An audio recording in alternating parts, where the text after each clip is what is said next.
everyone, welcome back to Planet Coaster and welcome back to the Wicker Man recreation. It's been about 2 weeks since the last episode. I do apologise, I just haven't had a lot of time to do a lot of work in Planet Coaster. You might notice there in the first thing you see probably I have completed the pre-show building. I did do that off camera. It was mainly just the scarecrow pieces for the walls, the same old roof tiles for the roof, of course, and you know what that part of the pre-show looks. I just felt like A, it was a bit boring to watch on a time-lapse, and B, if I was to put it on the time-lapse, this episode would be a bit too long. So yeah, so here you're seeing me do these scarecrow pieces for the walls. Now this is for the firewall effect next to the operator's cabin. I don't really know how they do it. I think it is just lights, really. It's basically like a misty wall. You know, it's got like a fiery effect on it. If you've been on Wicker Man, you know what I mean, yeah. You might also notice the exit is there. However, in real life, the exit is, of course, on the side facing away from the train, if you get what I mean. But yeah, the exit is basically right in the corner. However, you can't actually put the exit and the entrances on the side of the station Planet Coaster, so I am having to do it like this, where I'm going to make like a secret path and then a fake path for the stairs, because of course, you know, the exit goes out the station, up the stairs, over the tunnel, and then you go to collect your bags, and you go down another set of stairs into the photo point and the shop. So yeah, unfortunately, can't get the exit to where I want it in Planet Coaster, which, you know, really annoys me. You've seen me here try and do it now, the 2-meter path tool method. However, it doesn't seem like I'm able to put path here. So yeah, it might just be another case like Sword of Ride or my stealth recreation, where I just made a secret exit and then the fake exit that's supposed to look like the real one. Something I haven't mentioned yet, it is the 100th episode of Planet Coaster.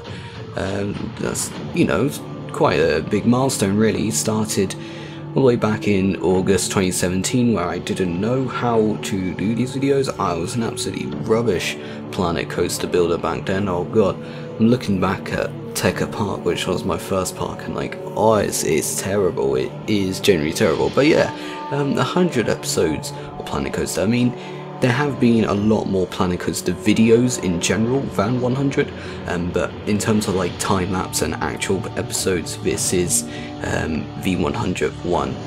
If you count like the news ones and for the DLCs, of course, and for like the cinematic trailers for Steam Workshop releases, I think it's like a little over 100.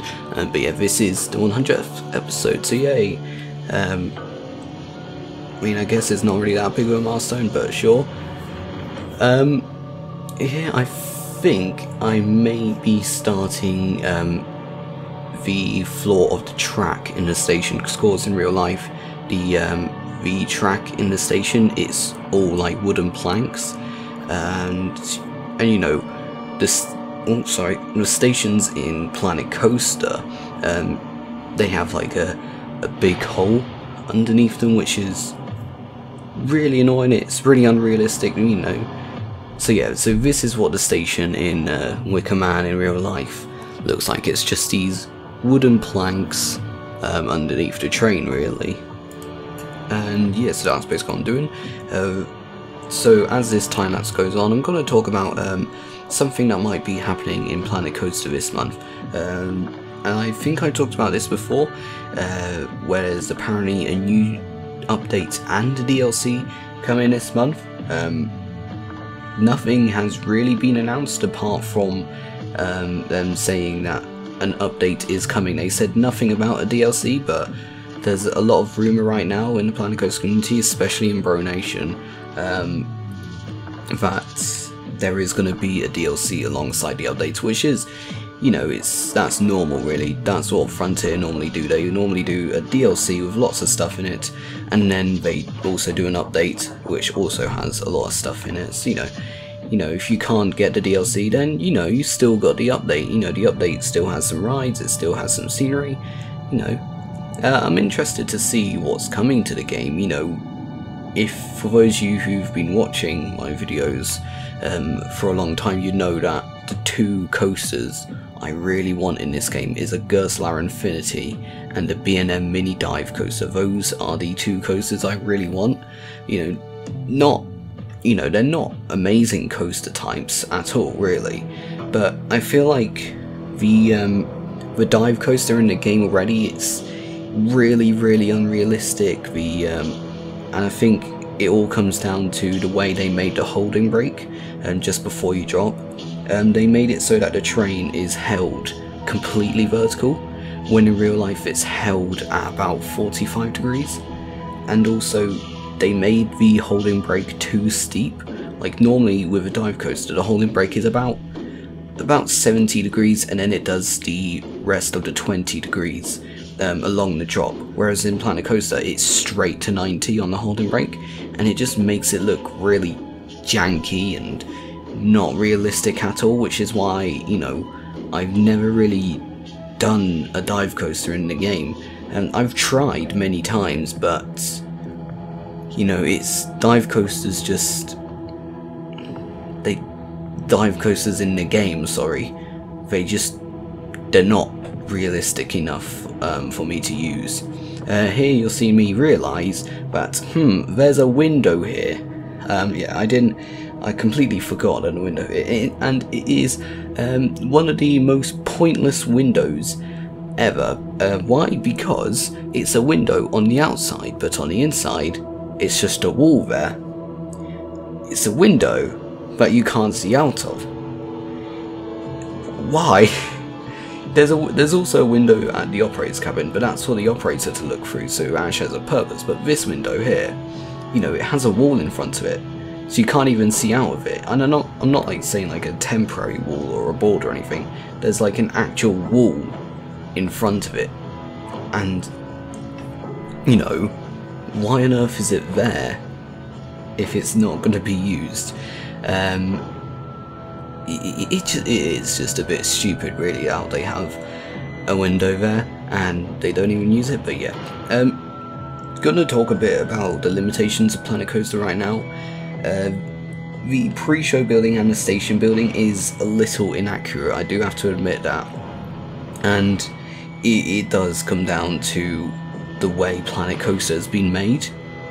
And because the stations in Planet Coaster are so wide, you know, the air gates they have, there is no need for those air gates to be that long when they only need to hold 2 people, and it's kind of frustrating, really. It makes me think, you know, that the RCT3 stations are better, because it's just one block and then you can add whatever you want to it. Whereas in Planet Coaster you get this, you know, this ready-made station, you have to have it, you can't change it whatsoever, and it is quite annoying. It is really annoying. You know, it's the same with when I did Saw the Ride a couple months ago. The station was just too wide, and I ended up actually putting the air gates on the wrong side and made a secret queue and made fake air gates on the other side. But unfortunately I can't do that here, which is a shame, but that is also something I would like to see in Planet Coaster. Yeah, different sizes of stations for different coaster types, or just let us actually customize the station however we want it, because it is really quite annoying, to be honest. Here I am starting the operator's cabin in you know what, I forgot what I was going to say, sorry. Right, let's just start that again. So here I am, I'm starting the operator's cabin, you know, which has all the buttons and the monitors, and what I'm planning to do is maybe make some CCTV footage from the ride in the game and then put it on monitors in this operator's cabin. And, you know, whilst we're on the topic of being able to customize stations, let's talk about this, really, because whilst the operator's booth in the game is really realistic, and I do appreciate it for that, I do just wish that you could maybe have the option to not have it there, because, you know, whilst you will see those kinds of operator booths in stuff like Six Flags or anything, you'll never really find them in European parks. You know, there isn't a coaster in Alton Towers that has that kind of operator's booth.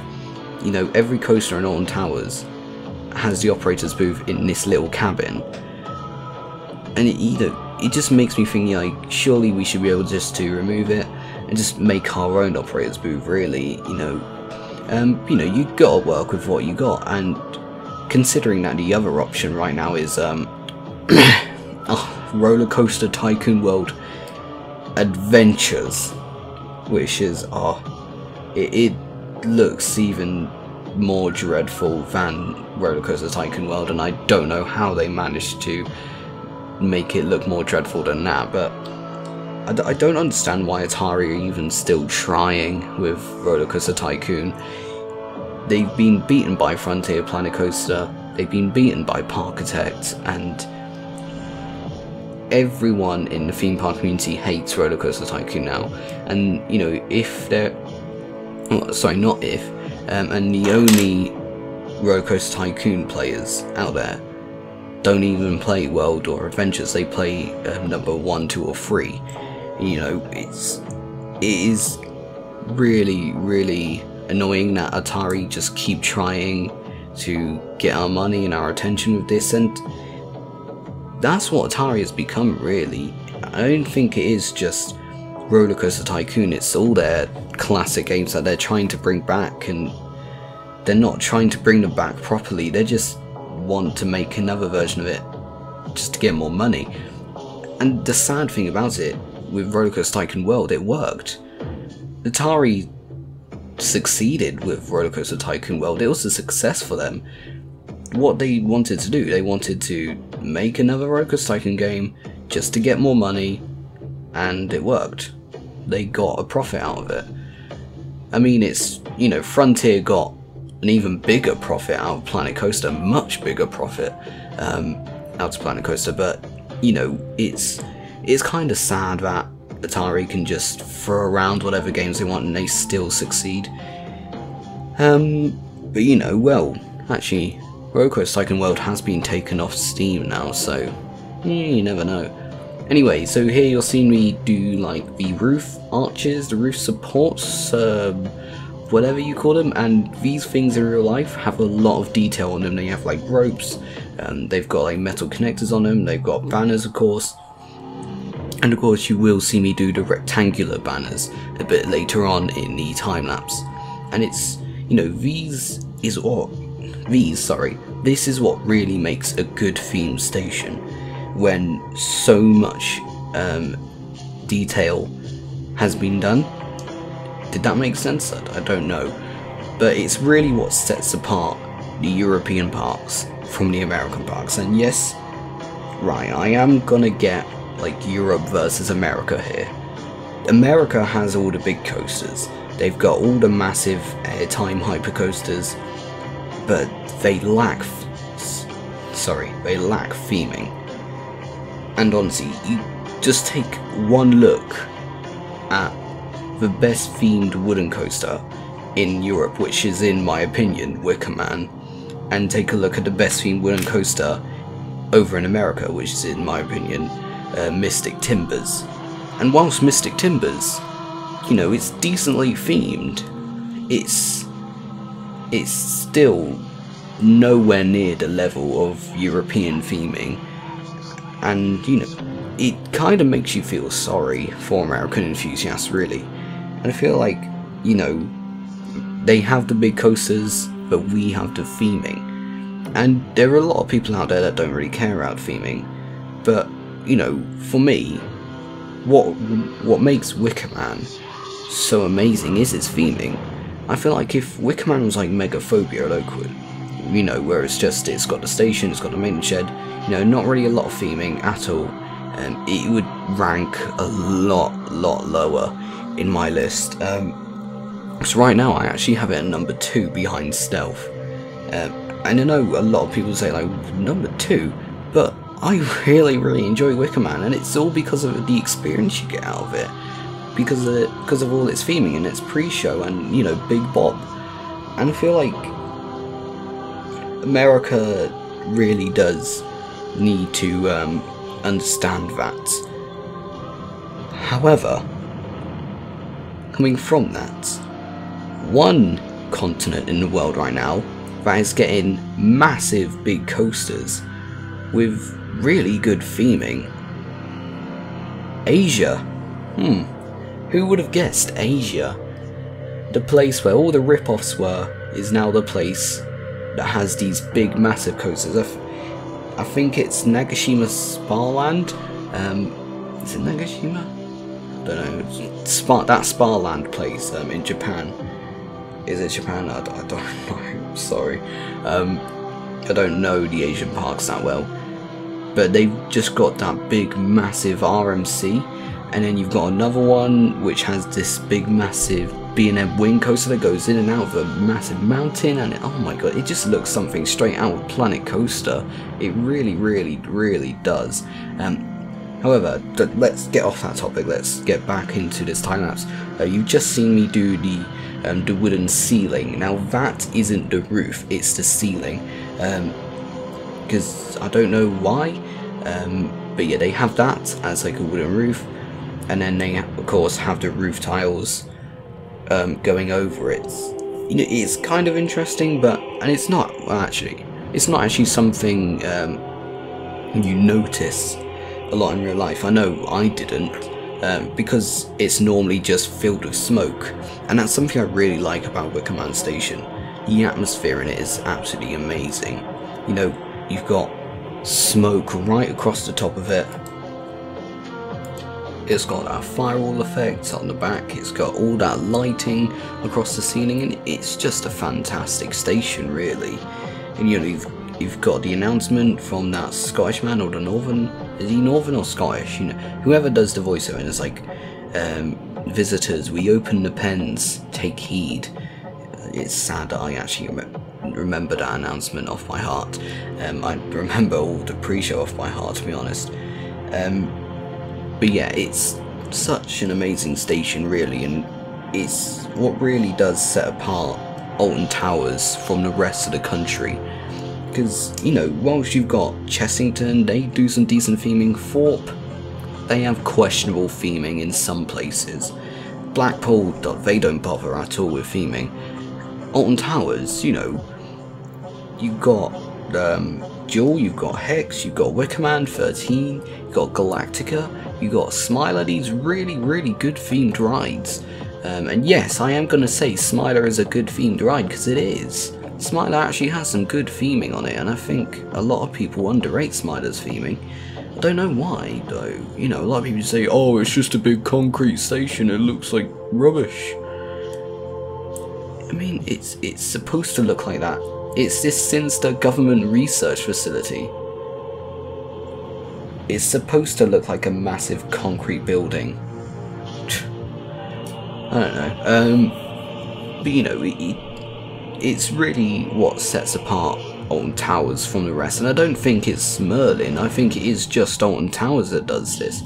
Because whilst Merlin does make some really good themed attractions, you know, like Ghost Train, Wicker Man, the Swarm, Gruffalo, and what's that new one open at Legoland? The Haunted House one, yeah, then you become a Madhouse. It's Alton Towers that mainly gets the theming just right, in my opinion. And talking about Merlin and all, never mind, sorry. Alright, I was going to go on to another subject, but yeah, follow me on Twitter for frequent Planet Coaster updates, and I will see you all very, very soon. Goodbye.